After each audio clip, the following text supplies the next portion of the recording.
Sejak dulu, di beberapa wilayah di Indonesia memang terkenal dengan benda-benda magis dan mistisnya. Dengan kemajuan teknologi sekarang, agak aneh memang jika mempercayai hal-hal gaib semacam itu. Hingga saat ini, masih banyak orang-orang yang memburu benda-benda supranatural karena dipercaya memiliki kekuatan magis tertentu. Bagi sebagian orang, benda supranatural itu dipercaya bisa memberikan khasiat tertentu, entah bikin enteng rezeki dan jodoh, terhindar dari kejahatan gaib, sampai meningkatkan karisma. Namun, benda-benda macam ini tidak bisa didapatkan dengan mudah. Dilansir dari berbagai sumber, berikut ini 5 benda mistis yang dipercaya memiliki khasiat tinggi dan paling dicari di Indonesia. Yang pertama, pring petuk. Dalam bahasa Indonesia, pring petuk ini berarti adalah batang bambu yang bertemu. Biasanya, bambu itu memiliki cabang atau tunas di masing-masing ruasnya.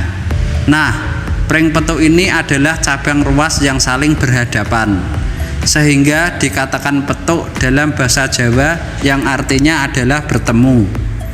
Pusaka satu ini sangat susah dicari karena tidak diciptakan oleh manusia melainkan alam. Hanya orang-orang yang sedang sangat beruntung saja yang bisa menemukan benda ini.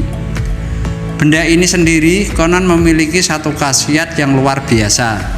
Barang siapa bisa menemukannya, maka ia akan mendapatkan kelancaran dalam berdagang. Pusaka ini biasanya ada juga yang menjualnya, namun harganya pasti cukup mahal. Batu merah delima. Di masa kejayaannya, akik sangat mahal, bahkan bisa sampai puluhan juta.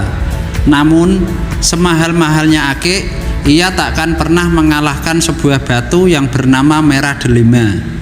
Seperti namanya, batu ini berwarna merah kekuningan dengan ukuran yang kecil. Nah, alasan kenapa batu ini sangat mahal bukan karena penampilannya, tapi tentu saja karena khasiatnya. Ya, batu merah delima ini sudah sangat lama dipercaya sebagai benda pusaka idaman. Pasalnya, jika seseorang mampu mendapatkannya, maka ia dijamin selamat dari apapun, entah dari bahaya fisik, lebih-lebih supranatural. Namun, sama seperti pusaka lainnya, benda ini juga sangat susah untuk didapatkan.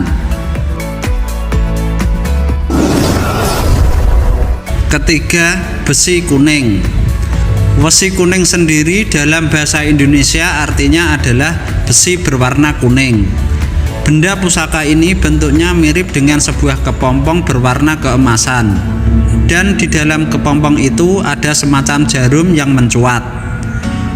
Besi kuning ini juga memiliki satu khasiat khusus, yakni bisa membuat seseorang kebal dari senjata tajam. Menurut para pakar, benda ini tergolong pusaka yang level tuahnya sangat tinggi, makanya ia pun juga sangat susah untuk didapatkan. Keempat, kol buntet. Kol buntet atau yang juga dikenal dengan sebutan keong buntet adalah salah satu benda yang paling dicari oleh para pemburu benda mistis. Kol buntet dipercaya dapat membawa berkah rezeki, keselamatan hingga penglaris dalam usaha. Secara fisik, kol buntet berbentuk batu seperti keong yang pada prosesnya terjadi dari cangkang keong mati serta tertimbun tanah selama beberapa ratus tahun. Dalam proses alamiah tersebut, cangkang keong lalu terisi dengan pasir, tanah, dan juga endapan lumpur sehingga menjadi keras hingga akhirnya berbentuk batu mengeras dengan pola cangkang keong. Dan yang kelima, semar mesem. Umumnya semar mesem diketahui sebagai ajian pelet yang pengamalannya sangat berat dan harus dilakukan dengan bersungguh-sungguh. Ajian pelet semar mesem bertujuan untuk memikat hati lawan pasangan agar jatuh hati kepada penggunanya. Namun, tahukah Anda jika ada pula benda yang disebut semar mesem? Benda itu ada dua macam, yakni berbentuk jimat dan berbentuk keris. Kedua benda itu memiliki fungsi yang tidak jauh beda dengan ajian semar mesem. Inilah deretan benda pusaka yang masih terus dicari banyak orang hingga saat ini. Semoga tayangan ini bisa memberikan informasi dan bermanfaat untuk kita semua. Salam sukses dan sehat selalu. Terima kasih.